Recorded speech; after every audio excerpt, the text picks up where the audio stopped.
3 days after the Biden administration declassified an intelligence report on the murder of journalist Jamal Khashoggi, officials say they're taking a hard line regarding the mastermind named in the report, Saudi Arabia's crown prince and de facto ruler, Mohammed bin Salman.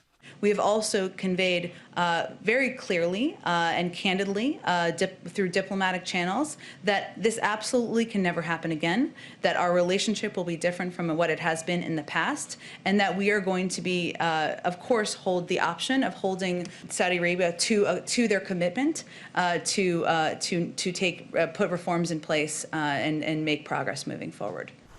But critics aren't buying it.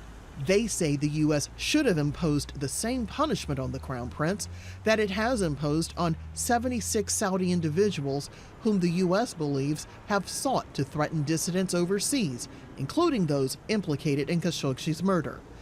At the State Department, a spokesperson argued the U.S. considers King Salman, not his son, to be the country's ruler, and that officials are trying to preserve a critical relationship in the Middle East.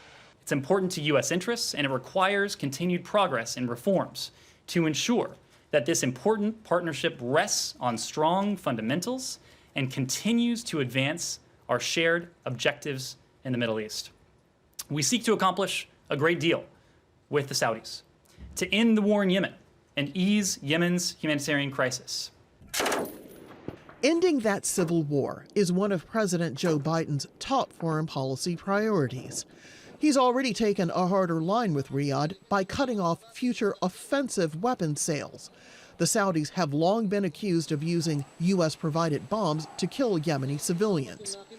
On Monday, Washington announced at an aid conference for Yemen that it would give another $170 million in humanitarian relief. Still not enough, said aid workers, to help the people suffering from 4 years of war.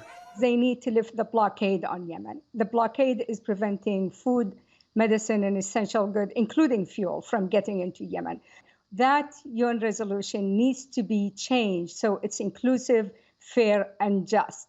Biden administration specifically needs to stop linking the Iran negotiation with peace negotiations in Yemen.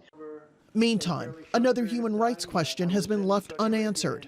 Whether in light of the National Intelligence Community's report, the U.S. will ever give Crown Prince Mohammed bin Salman and his family a waiver to visit the U.S. Congress passed a law banning all foreign officials and their relatives from the U.S. if they're involved in cases of major corruption or a gross violation of human rights, which many would argue includes Jamal Khashoggi's murder. Rosiland, Jordan, Al Jazeera.